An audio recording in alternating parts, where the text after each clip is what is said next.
Good morning, everyone, and welcome back to the Tree Planners podcast for Tuesday, October 7th. It's the year 2025. Our Wake little up! time capsule. Yeah. Well, to hit us off right from the get-go, we are getting a little bit better at just asking you if you... Hold on. Stop it. This thing, man. All right. So, I'm going to stop that from playing infinitely. So, the idea here is that if you appreciate this content, what we do, along with all the snafus, and if you want us to get paid the big bucks and go professional, you really get a proper producer. Promote this podcast far more than it has been. So, there you go. That's the push. We do like to keep things on the ground, local and grassroots. So we are, a little rough around the edges. We've got lots of other stuff that we put our time into, and this is just one of them. So, but point being, we're real. We're not super polished, and I think some of what we talk about is kind of valuable local environmental issues and concerns, as well as social justice concerns here in central Ontario. Sometimes we talk about things that are a little bit further afield than just in our neck of the woods.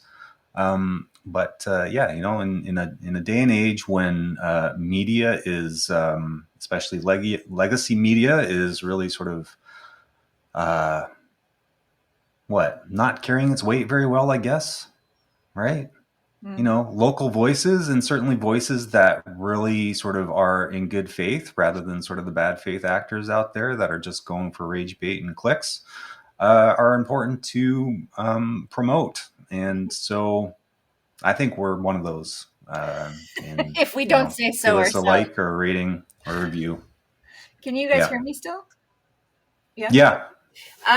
So if we were AI, we wouldn't have made so many mistakes already. That's a good way to. Hey, there you go. Right. Hey, but that's going to be the next level. That's when things get really scary.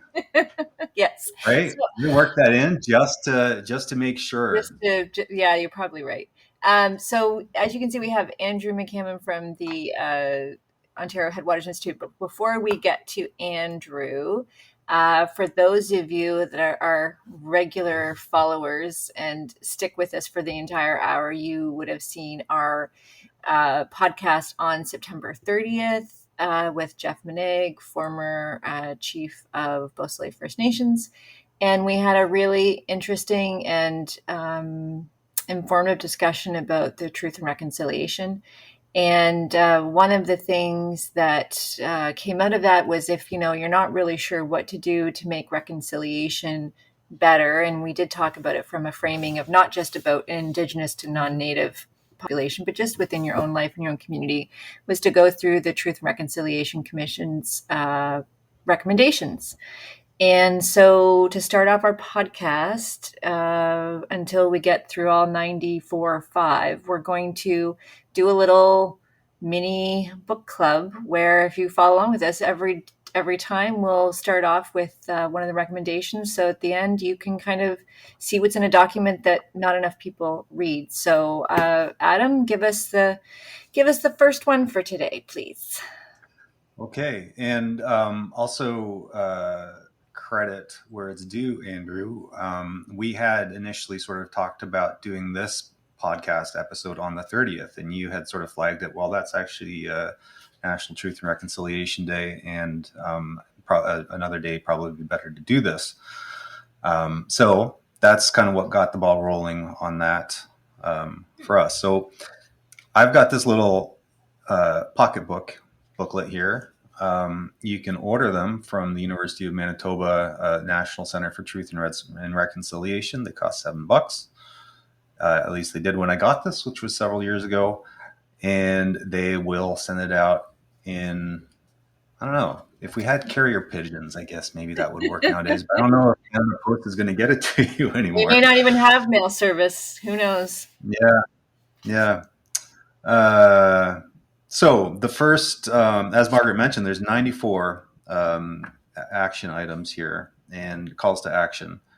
And the first one is we call upon the federal, provincial, territorial, and Aboriginal governments to commit to reducing the number of Aboriginal children in care by monitoring and assessing neglect investigations, providing adequate resources to enable Aboriginal communities and child welfare organizations to keep Aboriginal families together where it is safe to do so, and to keep children in culturally appropriate environments, regardless of where they reside.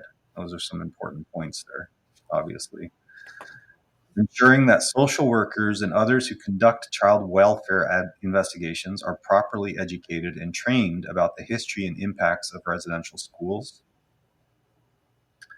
Ensuring that social workers and others who conduct child welfare investigations are properly educated and trained about the potential for Aboriginal communities and families to provide more appropriate solutions to family healing.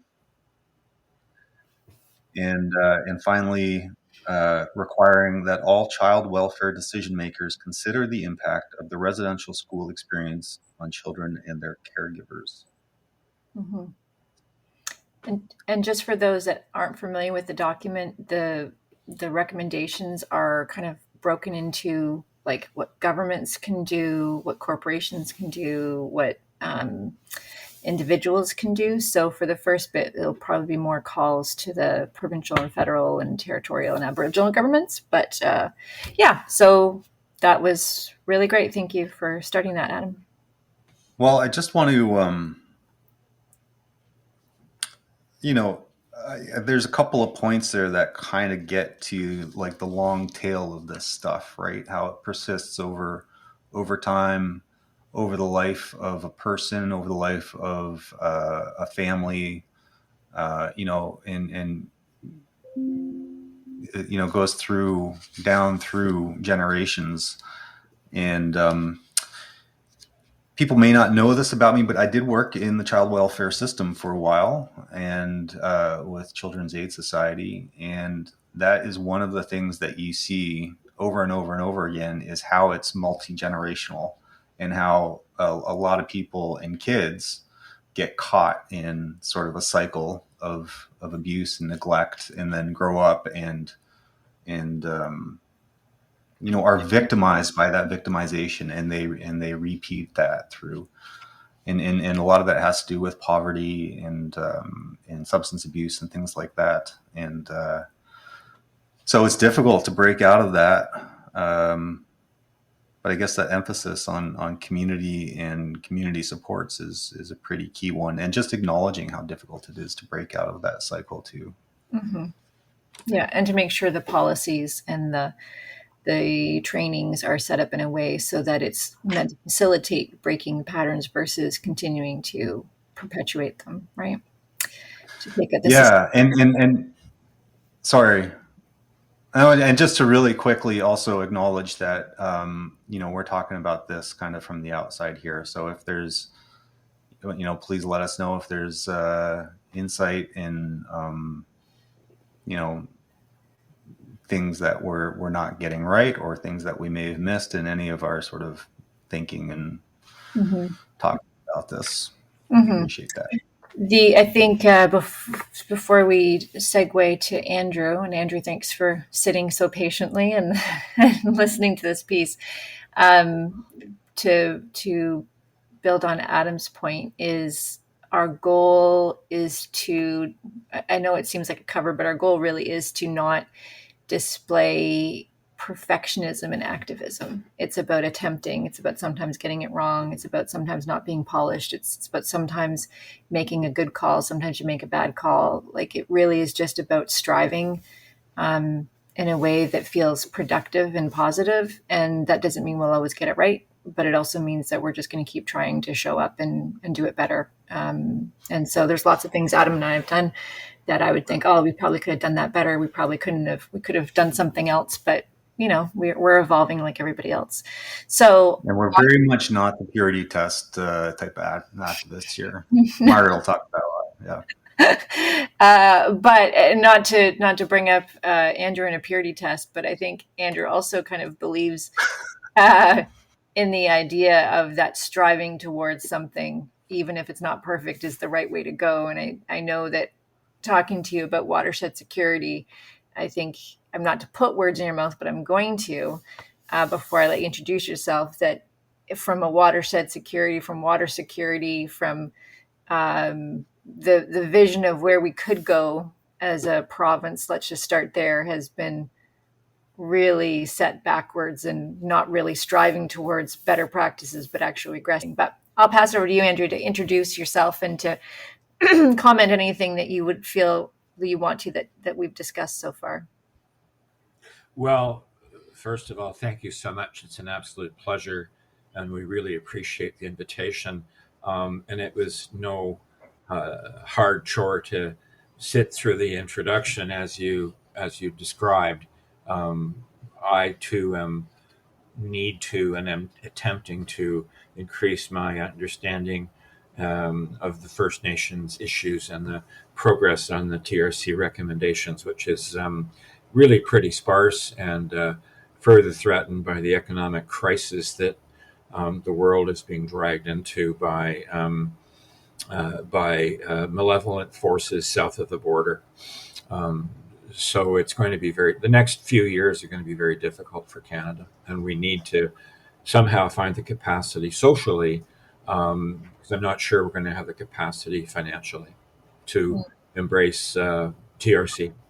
Yeah, yeah, absolutely. So, do you want to talk a little bit about Ontario Headwaters Institute, your background? Just give everybody a little bit of an intro. Andrew McCammon 101. Oh, well, I'd rather talk about the OHI. Well, you can do that too.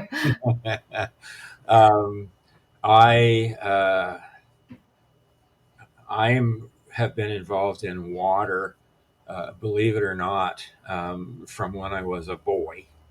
And there are various episodes that run in the videotape in my head. But one of them is when I was 13 years old. And this goes way back, Ontario had the Sewer Commission, which was concerned about overflowing septic tanks. And I got involved in that in Quebec in 1964 when a local lake started to have high E. coli. And a wonderful community dynamo named Big Lou uh, coordinated the creation of a lake water protection society and gathered up all of the teenagers who had nothing to do in the summertime, and we went door to door doing surveys on whether or not people knew where their septic tank was and if they knew when the last time it was cleaned out. But it was a double education, and this is why I'm dwelling on it, because this was in Quebec, and I at that time was pretty much a unilingual Anglophone, and I was paired up with a young lady who was bilingual, and so we could go door to door. And that was a really very first important light that went off in my head, and I try to retain it. And I think it applies to First Nations. If you don't speak the language, it's hard to go door to door and try to increase allyship and understanding and reconciliation. So that was a very formative experience for me. After my teenage and early 20s, I got involved in numerous watershed organizations. I worked in particular for the Toronto Region Conservation Authority, where I put in a 2 kilometer riparian park, which also underscored the lessons with Big Lou, because this ravine was surrounded by 1,400 businesses. We Mm. didn't have a church, a school, or a house, and so all of the outreach had to be to the business community. And following that, I was involved in various short-term volunteer efforts, and then in 2008, a small group that I was with assumed the leadership role on the board of directors of the Ontario Headwaters Institute. It had been created in 2002 as a result of the Walkerton inquiry and a concern that the province was going to shift completely to water for people and ignore water for nature. And in particular, they chose the Headwaters Institute name because while big municipalities like Toronto have lots of dollars and parks and ravines and that sort of thing, our headwaters are for the most part in private ownership by farmers. It's where the bulk of our water originates. They contribute to the quality and quantity of everything downstream. And so they wanted to have that emphasis on headwaters. So in the intervening 11 years, 2008 today, well, that's a lot more than 11, isn't it? Just a bit. So we, to get to the real meat and launch us more quickly into the discussion here, the OHI popularized the term headwaters. A lot of people in Ontario, including in the NGO community, really didn't know what headwaters were. And now everybody and their sister-in-law talks about protecting our headwaters. We went from headwaters to getting involved in watershed management. And watershed management is a full university course. It's extremely complicated. And if you try to do the 45-second elevator speech to somebody about watershed management, they're gone. Forget it. Their eyes glaze over. Conservation authorities, municipal appointees to the boards, and the relationship with the provincial ministries, their eyes glaze over, and it's just no point. And so it took me several years to learn that lesson.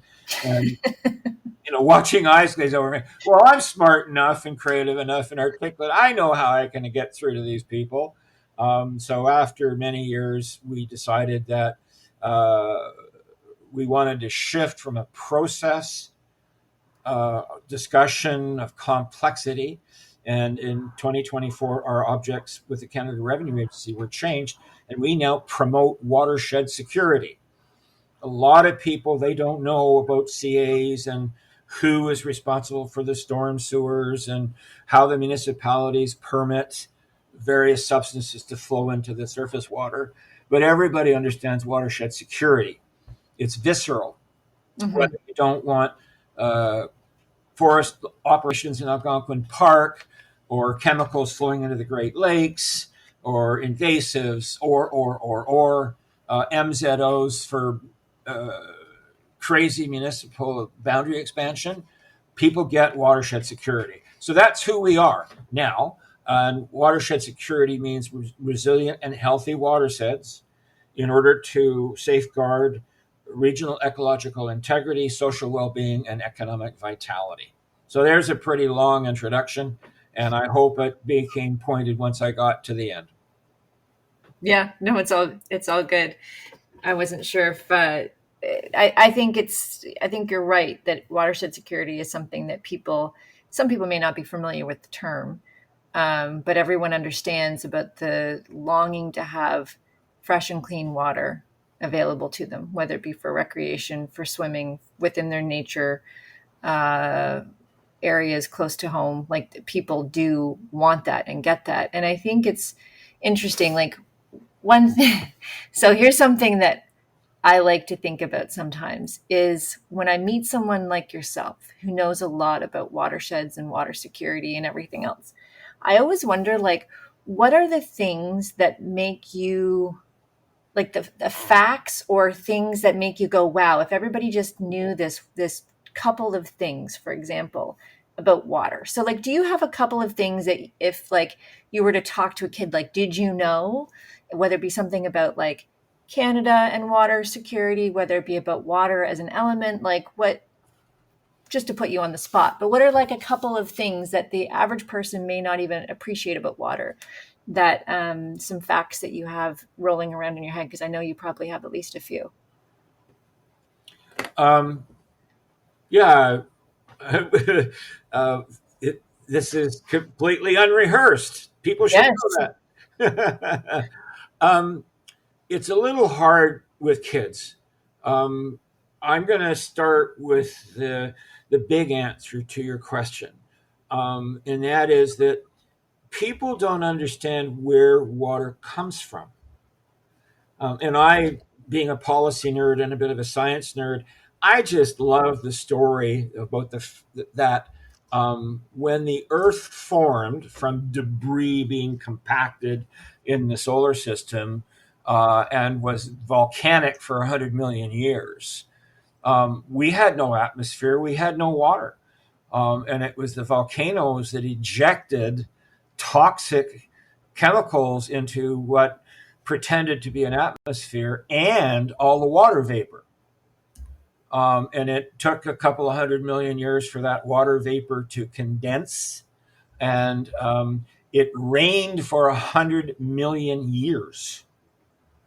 And that's what created our oceans. And then, of course, we had no life on the planet. Life emerged in the water, and it was that life that then created the atmosphere. So, to me, I just love that Venn diagram, that circle of how water came to be. And then I get to the second one, Margaret, would be there's only one water. So that starts with the origin theory, but there's no new water. Water's not being manufactured. It circles the globe in the hydrologic cycle. Everything that we put into the atmosphere impacts the hydrological cycle, whether that's pollutants or global warming, which is going to impact precipitation patterns. And it means that if we pollute it, we're going to inherit that pollution. There's only one water. And I think that's the message. The science message gets lost on the kids, but they get that there's only one water. Mm-hmm. So those would be the two answers to your question.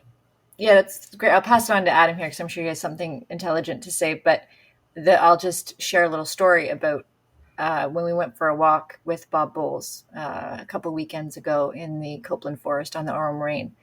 He said something, and there was a couple of people in the crowd that were near me that were hikers, that are not, they're educated people. And he said, water cannot be created or destroyed. Yeah. And someone just went, what? And it sounds so simple, right? And you think, well, of course everybody knows that, but he was like, it cannot be created or destroyed. It can change states, but it's never going to be destroyed, and you can't create more. And people were just like, oh, that's so interesting. So sometimes we overestimate the amount of scientific knowledge people have about things or how these realizations come to be. Anyways, I'll pass it on to you, Adam. You kind of, I guess one question I had was maybe yours slightly shifted, but I just wanted like a quote about water that I came across a long time ago. I'm just trying to remember the book it was in. So where I found it was not the actual book that it's from, which is Tom Robbins, another roadside attraction, but it's humans were invented by water as a way of transporting itself from one place to another, which I think is like hilarious and also totally true. I mean, what is invention anyways, right? It's not pulling something out of thin air. It's an iterative process, and it's building upon one, so evolution in that regard. I like the story about your hiking comments. One of the things that people say, many people use the expression "water is life," and we see it everywhere. There you go. I see it. Oh, now it's not going to be bad. That'll be good. But anyways, go on. But we felt it hangs there, right? And so what we use on all of our comms now is a little two-part expression, which is water is life. Let's act like it. Mm-hmm. And that would be the third thing in the story that you asked me earlier, that we take water for granted. Yes, we don't know the science, But we also don't understand. We think that Canada has a lot of water, and that's absolutely true in one sense, thanks to the glaciers. The Great Lakes were deposited by the melting of the glaciers. Other than that, and that's why it's so important to keep it and respect it and protect it, because we're not getting it. It balances itself out every year with minor fluctuations in lake level rise, but elsewhere, Canada has 7% of the world's land surface, and we get 7% of the world's precipitation. So we don't have, we have a historical obligation to protect the glacial water, and we don't have water to waste. And we're just not acting in that capacity.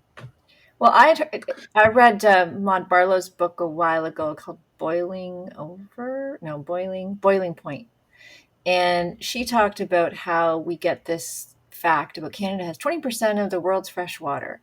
But then she said, well, when you break that down into what is actually accessible and what is close to our population and everything else, like it becomes a much, much smaller number, like less than 2%.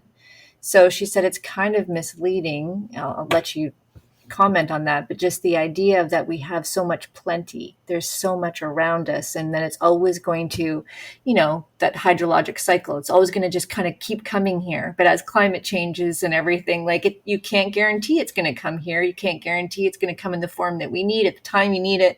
Like it's not a cycle that's on repeat regardless of the context, right? It's going to adjust to the nature of the context of water, right?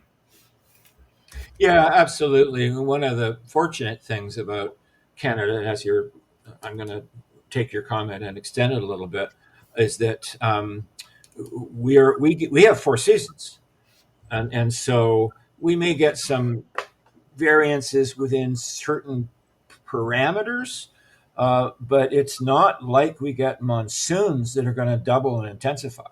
It's not like we're subjected to hurricanes like Florida. We're very fortunate in the way in which we get our water. But that is, as you so adroitly pointed out, that is going to change, and we cannot. In the science circles, it's called the academic circles. They call it the myth of abundance. We think we can just let the tap run because we have so much. Well, that can change. Mm-hmm. Adam? Yeah, so I guess I've got a couple of questions lined up, but I'll start with the first one, which is what makes water like a unique issue? What makes it different from sort of other issue areas in environmental advocacy or advocacy generally that like I don't know, like environmental protection? What makes focusing on water in particular a little unique in that regard? Wow. I'm so glad you asked that. That's a really good question. It is unique because of the way in which we have chosen to regulate water protection. People might be aware. I mean, the Great Lakes are managed by the world's first international binational agreement on water. Ontario created the world's first conservation authorities. And so while we have these successes, we have too many competing silos in multiple ministries and levels of government that don't have a singular focus on water. So while the feds are responsible for transboundary and navigation waters, so that's the Great Lakes, St. Lawrence Seaway, and other things, people get surprised when they hear that Ontario is responsible for watershed management, not the feds, and Ontario owns the base, the floor of the Great Lakes, and these things present institutional challenges to move forward on multi-jurisdictional water protection. and locally, that gets translated into our land use, our system for land use planning. And the OHI feels that land use planning is being horribly mismanaged in Ontario. And I could give you rhyme and reason for that. But we think that fundamentally, the most important lens for land use planning is watershed security. Well, of course we'd say that. That's our mission. But all of the most egregious actions under land use planning uh, are those that impact watershed security. If you cut down all your upland forests, if you drain and convert all your wetlands, if you harden all the edges of our streams, if you cut down the edges of our streams, all of those present an ecological deficit, which means that watershed is not going to be healthy. And while we are in several coalitions, including the Simcoe County Greenbelt Coalition for better land use planning and a sustainable future, it is very irksome that the leaders of the NGO land use planning advocacy community can't spell H2O. They're so busy fighting a government that seems to be leaning over backwards for the housing crisis and expediting more houses that might be affordable. There are very wealthy development countries in the billions of dollars who have legitimate investment and operational concerns. There are tens of thousands of housing architects, planners, builders, carpenters, tradespeople, suppliers who are part of that. And then there's homeowners who don't want to pay $6 million for a one-bedroom condo. It's really, really, we respect all of those things, and we support the groups fighting for an expansion of the green belt or better land use planning, or opposed to unreasonable urban boundary expansions. But we don't oppose them. We don't want to get into the land use planning stuff. Yes, you need mass transit. Yes, you need low carbon houses to be built. Yes, you need all of those walkable community amenities so that we have livable communities. But the fundamental lens is, go ahead, build whatever you want, just don't pollute the water. And people in Ontario, particularly the advocacy community, they're so against the current closed door that they're not saying, we trust the architects, we trust the developers, do your best, give us livable communities, just don't pollute the water. So that's my little rant for the morning. I've heard it before. I mean, it seems, and you're it seems to me about it, Margaret. We really appreciate your efforts. Go ahead, Adam. It seems to me it's also if you're really focusing on water, it can get to a pretty radical place quickly. So so much of water dynamics are hidden from us, are unknowns, which then implies a strong application of the precautionary principle in how we act, as well as the fact that it's inherently sort of transgressive of boundaries and difficult to control. So any influence or impact that you have upon water, it's hard to know what the outcome of that would be, right? So just as an issue set, it really forces us to question our actions in the environment in a much more stringent way than sort of forest management or other areas like that. Well, yeah, but forest there are sustainable forestry acts in Ontario. There's permitting, there's licensing, there's monitoring. Water is currently being ignored from many perspectives. And while there are conservation authorities, their mandate has changed, and they're no longer responsible for watershed management. So who's responsible for that? We actually don't have any czar or Sherpa designated leader in the provincial government that is the queen of water. What we do have is we have a provincial planning policy in which water is an item that's almost left to the end on the implementation stages. There's a section early on, which is for section 4.2, that says that municipalities should do everything to protect and restore local water, but they don't do that in their permitting. And the actual implementation phases later on in the planning statement are with respect to sourcing drinking water, to stormwater treatment, and to sanitary treatment. Like they're add-ons. It's very frustrating. So the system has been originated and is being driven by land use that is disconnected from watersheds. That's why the OHI has published a municipal lens for watershed security, in which there's 9 recommendations.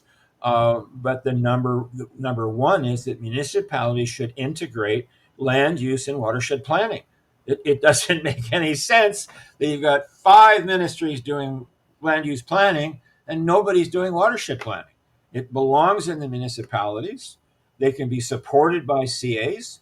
We thoroughly endorse the ongoing positive progressive role of conservation authorities, and they can be of huge assistance to municipalities who generally don't have hydrologists on staff, and they contract those as consultants.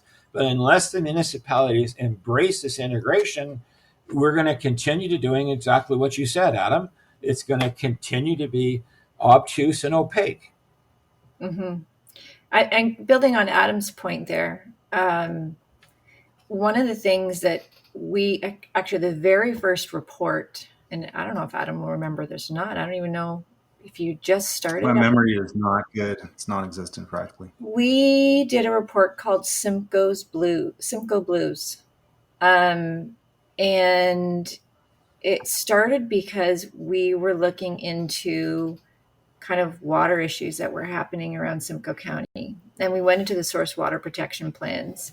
And when they were projecting out, when were those done, Andrew? Like 2012, 2000?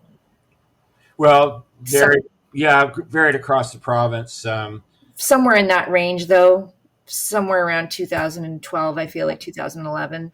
The early 10s, yeah. Yeah. So when they started, part of their source water protection committee, which included conservation authorities and municipalities, was to factor in what would happen in an area if climate projections came to be. Like, what was a high risk, medium risk, low risk, what would the impacts be? And I remember reading it as clear as day that the Southern Georgian Bay Source Water Protection Committee said in their concerns about climate and water was that shallow wells, which are private wells, not covered by source water protection committees for the most part, shallow wells would run dry. Deeper wells would have to find new sources of water, which would be more of your municipal wells, because Simcoe County is heavily reliant on groundwater. And lake intakes would have to be lowered and moved. That was what their concern was. And I thought, holy crap, they're actually saying that if we don't do something, our sources of water may not be as plentiful as we think, right? And I remember going, why are we not talking about this? So we did that Simcoe Blues report way back. And to build on what Adam was saying, is that when you start factoring in water, it's not controllable. I mean, we try to control it, but water's going to do what it's going to do. It rains heavy enough, it flows where it's always flowed. It goes through municipal boundaries. It doesn't care about jurisdictional boundaries. It doesn't care about, that's one municipality, but we don't flow that way. So it requires us to talk differently, negotiate differently, to think about how everything, because it's in everything, even in a, when we were on this walk with Bob Bowles, he was like, there is water all through here. It's all under and streams and rivulets and all sorts of things. You cannot see it, but it's there. It's underneath. And so it feels like the reason why I really like what Adam said about water being radical, and maybe you didn't mean this, Adam, but the way that I took it was that it challenges how we interact with the natural world in a way that some things don't. So like endangered species habitat, for example, we can like mark it on a map and we put a red box around it and we say, here's where they nest and we're going to not do these things. And it feels like there is a legitimate number of concrete steps that you can take. And not that we can't do those things with water, but it would require us to think about all of those steps differently. From start to finish is how I was thinking about it. And listening to municipal council say, sorry, that's not our jurisdiction. That's not really our police. Well, water is going to be everywhere. I watched a municipal council the other day say, we don't know if the Greenbelt's that relevant to us. Well, its headwaters for your river, which you depend on tourism, are in the Greenbelt. So I understand that it's not the only thing that is relevant to your municipality, but to say that it's not relevant demonstrates just how little they understand the relationship of water and how it flows, where it comes from, right? Well, I mean, to your point, though, Margaret, I think, and perhaps it isn't a misunderstanding or a lack of understanding, but it's kind of being sort of within a box and being kind of happy within that box, right? So you have your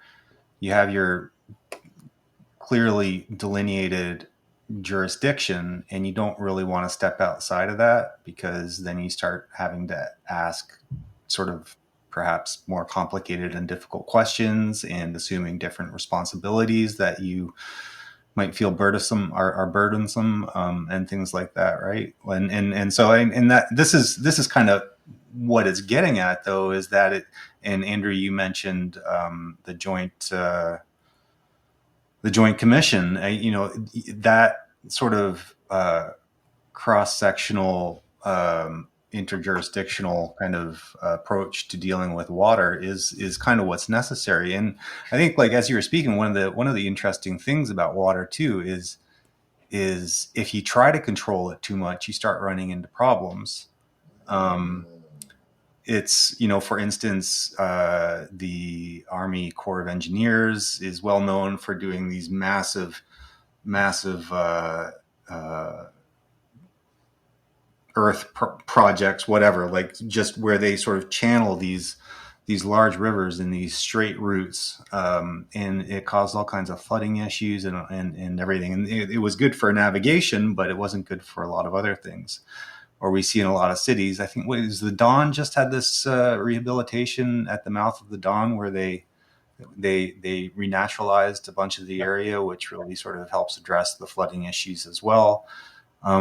So, and then you get geopolitical tensions that arise when you start controlling water. I think Egypt and Sudan or Ethiopia have something going on with controlling the Nile waters and all kinds of different things like that. So it's one of these things that really, if you think about it and its characteristics, it really does force you to change your approach to the world.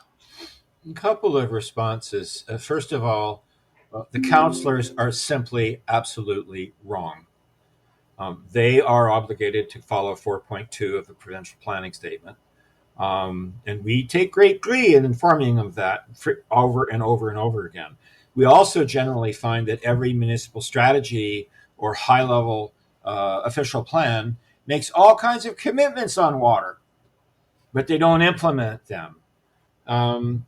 On your story about climate change, and this is a complete targeted criticism of the current provincial government, in 4.2, again, I'm sorry to be a policy nerd, but the provincial planning statement used to require municipalities to take into consideration climate change in their in planning water. They struck it through. So now all those lazy municipal councillors, not all of them are lazy, but I'm just talking about the lazy ones, take the easy way out and say, oh, that's not our jurisdiction. The Ford government has just made it so by removing. How could you take climate change out of a requirement for municipal planning when you've got all those reports about the hundreds of millions of dollars it's going to take to adjust your infrastructure? So here's my final thought on all of that. I'm going to boil it down. And maybe this will satiate Adam a little bit in his probing questions. You were talking about complexity and what was the other word you used? Radical. Okay. Water is a cost. Land use planning is a revenue. So everybody rubs their hands together. Everybody, I'm not opposed to growth and entrepreneurship and the need for mid-sized municipalities to grow. Our children need houses. Our children need meaningful engagement in society. Sure, land use planning is a revenue generating system for society at large and for municipal taxes. Maybe we don't pay for the growth, but it's still a revenue stream. Water is a cost. And I think municipal councillors don't understand their responsibility to make sure that they pay now so that future generations don't have to pay a whole lot more. The old Fram oil filter commercial, you can pay us now or you can pay us later. Because once you destroy a watershed, once you warm up a cold brook trout stream, once you cut down the trees, sheltering that system, and the banks start to cave in, it just is going to cost you more and more and more. You've got to accept that upfront cost and plan for it in a responsible manner. Mm-hmm.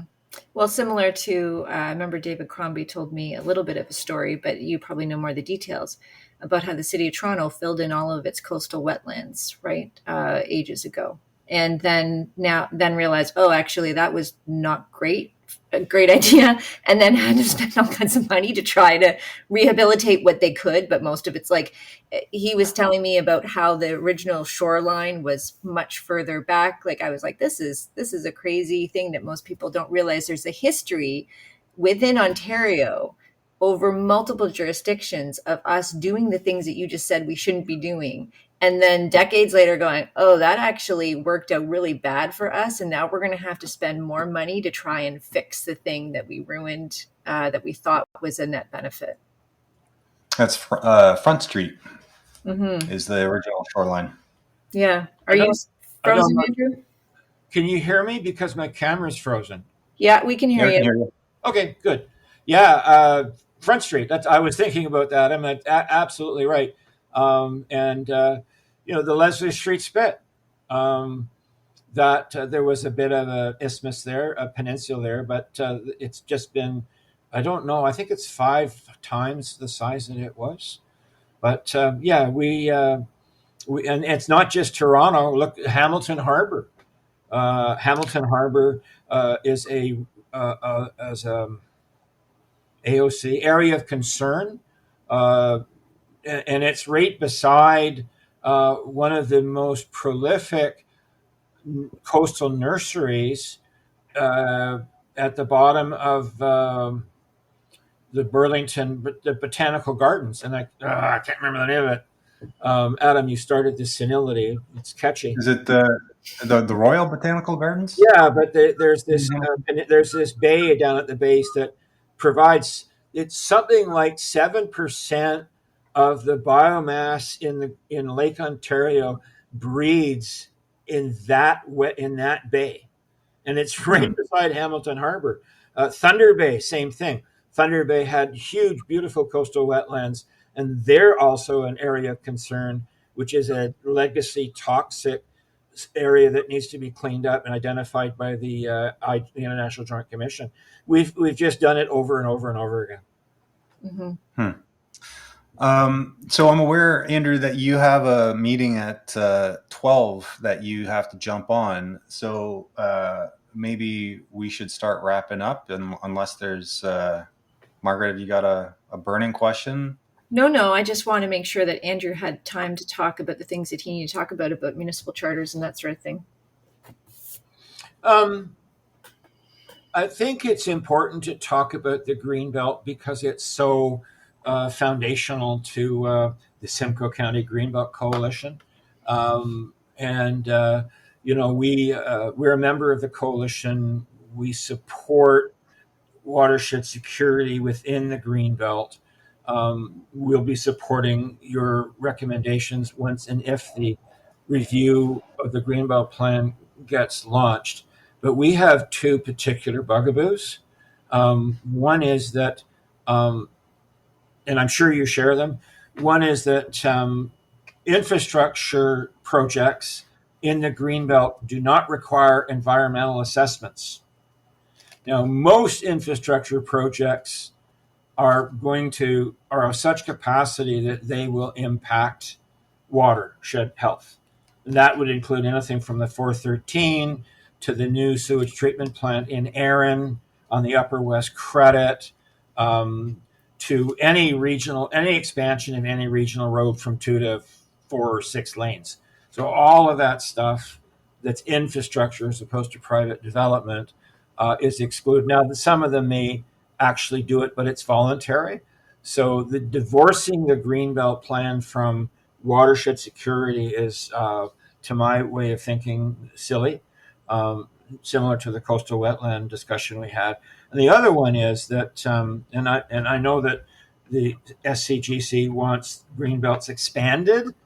Right now, we have a system of inequity where different people's water is treated differently. Now, if you're a bean counter in the provincial administration, you might be saying, well, we can't afford to do the Greenbelt in every area of Ontario. That's not what we're saying. What we're saying is we have different standards, different agencies, different resources, and it's inequitable, and there should be baseline watershed security guarantees, whether you're a farmer, you live in a hamlet, you live in a small community, or you live in a bigger community. Right now, it's shocking that and the ultimate aspect of that would take us back to the start of this webinar, this podcast, which is First Nations. Now that's mostly a federal responsibility, but First Nations don't have the water quality that we do in settler country. And it's just shocking that we have this opaque system that Adam suggested earlier requires us to be radical. Mm-hmm. And I'll just, before I throw it back to Adam for the questions, I would just say the thing that you said about the Greenbelt and the inequity, and I agree with all of those things, particularly around the First Nations issue, is when you said about the bean counter saying we can't afford that. I find that such a funny thing. I agree with you. That's what the government would say. But this is exactly the thing that tests the commitment to, are you actually thinking about what's best for long-term security? Because as you and I both had these discussions, land use planning isn't the only thing to be concerned about, but getting land use planning correct and not allowing it to cause more harm in areas of hydrological significance is really important. So, it doesn't cost the province anything to grow the Greenbelt. It's not a money system. It's just a policy that if they brought the map, if they made it bigger. So there's no reason why they couldn't, unless, to put it over areas of hydrological significance, which is what David Crombie wanted. They could make the Greenbelt as much as big as they wanted. But the problem is that when you put a Greenbelt somewhere, it stops kind of the more terrible, not all, but the more terrible land use plannings that are direct conflict with water and water security. So, and farmland security for that matter. But so it's always going to play off against the values of where do we get our revenue, which is building. And I don't think that's actually a complete accurate picture either, because lots of municipalities are building and are in lots and lots of debt. But it is a litmus test for what do you really value? And I think successive governments have shown time and again that when push comes to shove, farmland is not going to be at the top of their values. Climate is not at the top of their values. It's very much short-term thinking. So anyways. Yeah. Okay. So Andrew, we do 3 questions right at the end. And first one is, what advice would you give a young person who wants to make a difference? Are you still with us, Andrew? Yeah, I was just trying to get my camera to unfreeze. What advice would I give a young person? Well, if you think water is important, find out where your water comes from and where it goes when it flows down the drain. Start simple. Okay. And how do you think about failure, and how do you respond when it happens?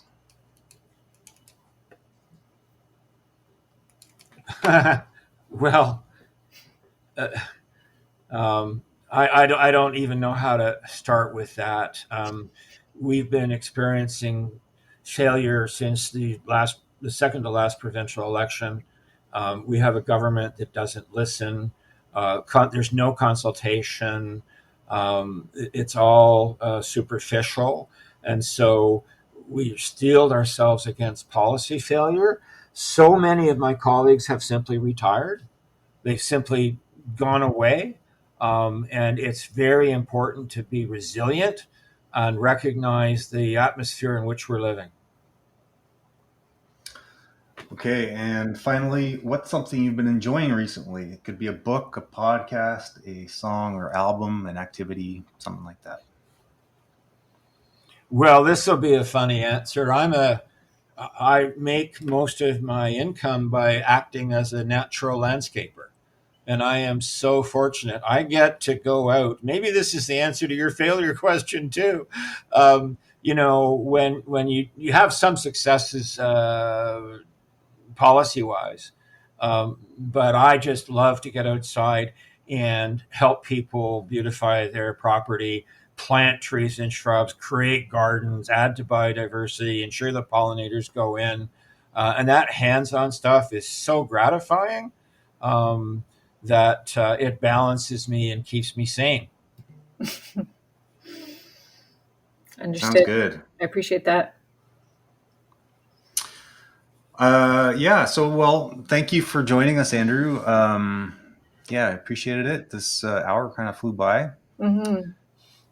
And enjoy your next meeting. Yeah. And thank you, Andrew, I feel like I learned a lot today from you. So I really appreciate you taking the time to talk to us and our viewers, our millions of viewers. Oh, the pleasure was all mine. It's a great opportunity. And when you get this posted, let us know the URL and we'll share it on our social media as well. Absolutely. All right. Thank you so much. All right. Thanks. And yep, most Tuesdays you can find us here at 11 a.m. And otherwise find us on your favorite podcast platform, where, of course, you can like and share this show with others. So until next week, thanks for watching or listening. We'll see you then.